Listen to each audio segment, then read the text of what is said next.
मित्रांनो, आज आपण ह्या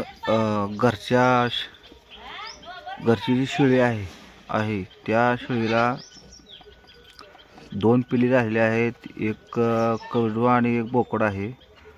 पण विषय असा आहे की ह्या दोन शेळ्यामध्ये एक छोटी शेळी आणि ही एक मोठी शेळी आहे. ह्या मोठ्या शेळीला दोन पिल्ली झाली ती, पण त्याच्यामध्ये जी बोकड जी आहे त्या बोकडा ज्यावेळेस शेळीची गर्भधारणा झालेली असते त्यावेळेस त्या शेळीचं पालन पोषण व्यवस्थित न झाल्यामुळं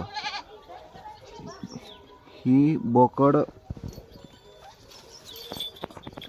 अशा पद्धतीचा जन्मलेला आहे. तर हा बोकड सध्याला त्याचा जन्म होऊन एक 72 तास याला 3 दिवस झालेत, पण हा बोकड अजून जमिनीवरती स्वतः उभा राहू शकत नाही आणि स्वतः दूधही पिऊ शकत नाही. तर हा जर बोकड डेड झाला तर उत्पन्नामध्ये कमीत कमी एक 3 ते 4 महिन्यामध्ये 8 ते 10 हजाराचा लॉस होऊ शकतो. परंतु आता हा बोकड जन्मून याला 72 तास झालेला असून सुद्धा हा जास्त प्रमाणात हालचाल करत नाही. फक्त हा शारीरिक 10% हालचाल करतोय, 90% हालचाल करत नाही. जो दुसरा जे आहे करडू, तो लगेच एक 4 ते 6 तासात कासवानी हळूहळू चाल करत आता सश्याने आता टुणू उड्या मारतोय, दूध पितोय. त्याचं सगळं पालनपोषण त्याचं चालू आहे.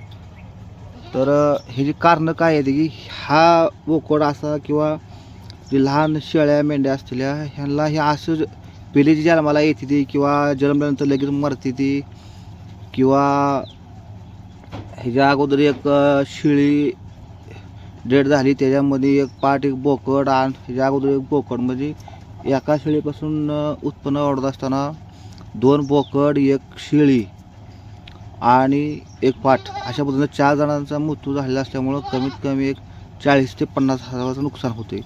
तर हे नुकसान टाळण्यासाठी ज्यावेळेस शेळीचा लहान पिल्लाला जन्म होतो त्यावेळेस कमीत कमी त्याची 1 वर्ष तरी सरासरी त्याची कोणत्याही प्रकारची गर्भधारणा नको आहे.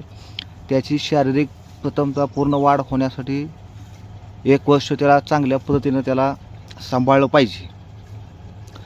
नंतर त्याची पुन्हा गर्भधारणा तर चांगल्या त्याची जर 100% पूर्ण शारीरिक वाढ झाली तर चांगल्या पद्धतीची शेळी पिल्लं देते.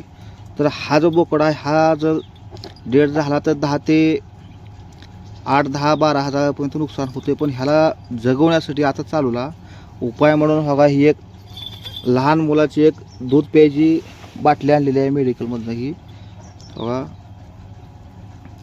तर ह्या बाटलीनं ह्याला लहान मुलासारखं ह्याला दूध पाजून आतापर्यंत 72 तास जगवलेला आहे. आणि अंदाज आहे की ही एक 4 ते 6 दिवस जर जगलं तर 100% चांगल्या पद्धतीनं जगू शकतं.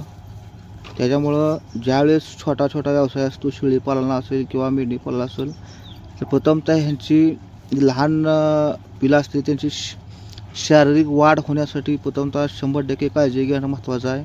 त्यासाठी त्यांना सकस चारा असेल, खुराक असेल, गवत असेल किंवा अन्य काय झाडपाला असेल ही चांगल्या पद्धतीचा ह्या वेळेवरती पाणी, वैरण, चारा ही केलं तर चांगल्या पद्धतीनं उत्पन्न मिळू शकतं. धन्यवाद.